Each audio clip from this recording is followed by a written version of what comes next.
What services do urban green spaces provide to people in cities? Often, city parks such as Bryant and Roosevelt Parks in Manhattan are seen as places of recreation and spaces of nature. Larger parks like Prospect Park in Brooklyn or Lily Hill in Bracknell, England, can provide a necessary escape from the hustle and bustle of city life. These are the primary functions that come to mind when thinking of city parks. Yet parks actually provide many more services that often get overlooked.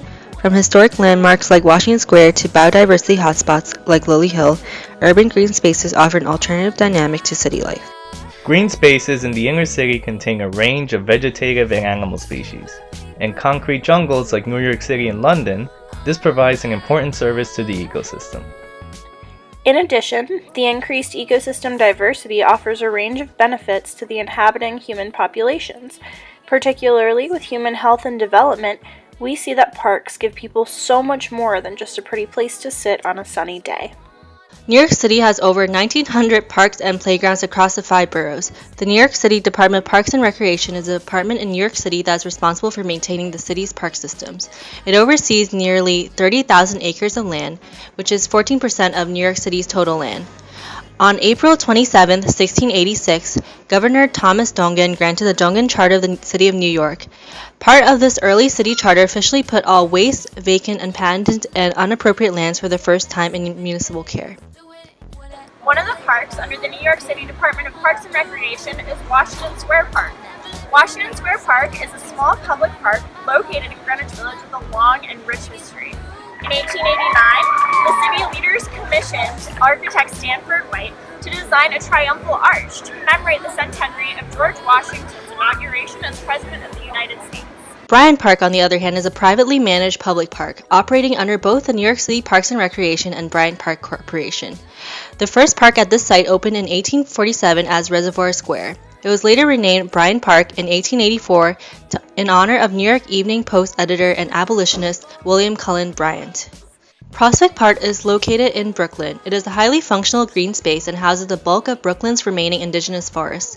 It was designed by Frederick Law Olmsted and Calvert Vaux and was constructed over a 30-year period from 1865 to 1895.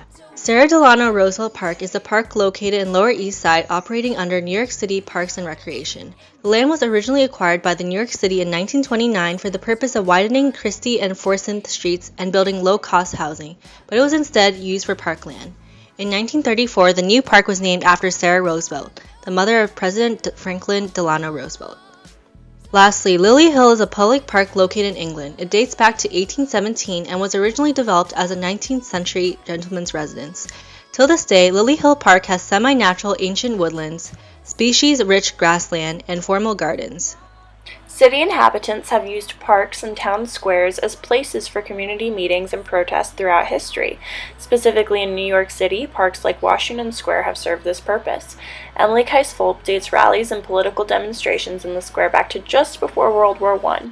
With a rich history and activism, a place like Washington Square Park holds a lot more power compared to other parks when it comes to modern-day marches. For instance, the 2017 Women's Day March took place beneath the iconic arch in the heart of the square. The same rally held in, say, Roosevelt Park would not have packed quite the same punch because that area isn't as loaded with activist history as Washington Square. City parks also host less formal events and performances. The best part about these functions is that often attendance is free. In Bryant Park, for example, performing artists come to busk and earn some extra money.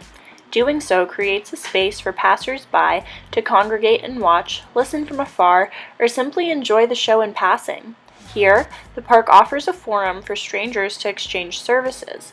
Whether the service is entertainment, moral support, or money, the mutually beneficial relationship arises from the type of environment that the park creates.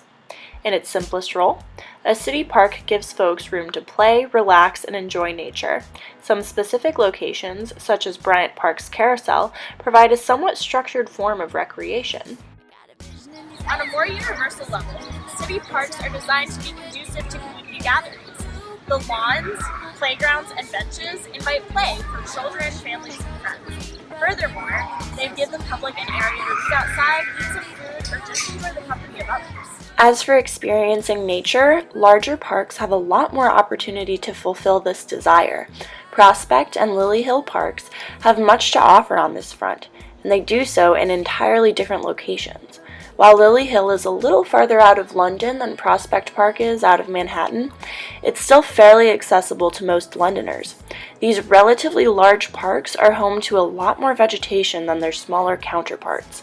As such, visitors have an immersive experience in a more natural environment, allowing for the coveted escape from city life. Urban parks can provide many opportunities for different types of terrain. Depending on where they're located, parks can be home to forests, meadows, beaches, wetlands, and other types of habitat. This allows parks to vary in the types of ecosystem services and recreational activities that they offer to their communities. Urban parks provide homes for a surprising number of species. The most obvious residents are, of course, plants. Parks provide opportunities for native plants and trees to preserve. Urban parks are also home to many types of animals. In New York City, multiple species of mammals have been spotted, including squirrels, opossums, foxes, bats, and even deer and coyotes. In addition, many types of birds make their home in parks throughout the city. Prospect Park, for instance, is home to more than 250 species of birds. Being located along the Atlantic Flyway, a migration route along the east coast of North America, many bird species stay for part of the year before continuing their travels. Although there are many types of plant species present in urban parks, many of them aren't native to their area. Many plants were imported into parks in both New York City and London. In New York City, one of the most common street trees is the London plane tree, a hybrid between the native sycamore and the non-native oriental plane tree. Several other common species are non-native. The European starling, house sparrow, and the pigeon, descended from the wild rock dove, were all introduced from Europe. The eastern gray squirrel, native to North America, has become invasive in the UK, displacing the native red squirrel. Efforts to preserve native species are underway in parks across both New York City and London. A great aspect about parks and green spaces is that while we ventured into the city to find potential parks, they're all arranged in terms of the structural diversity that is available. Structural diversity is dependent on direct active recreation, water elements, and vegetation, all of which have an effect on an individual's physiological health, social development, and well-being. The way that parks differ will affect how they are used. As you can see in Washington Square Park, the levels of vegetation is relatively low and manicured compared to wildlife in Lily Hill Park. The way that this park is constructed limits direct contact with the actual green space. However, by providing water element and a view of the surrounding city buildings, the park's multi-dimensional structural diversity allows a different type of atmosphere compared to a more green park like Bryant Park. In a study done by Larson, urban park coverage was also positively associated with community well-being, where the sense of engagement individuals have with the place that they live. Significant positive relationship was also observed between park coverage and resident sense of purpose, defined as liking what you do every day and being motivated to achieve goals.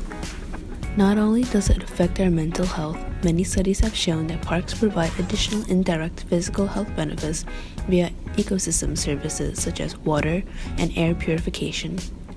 Such findings highlight the important contributions of park networks to multiple aspects of sustainable urban planning and design.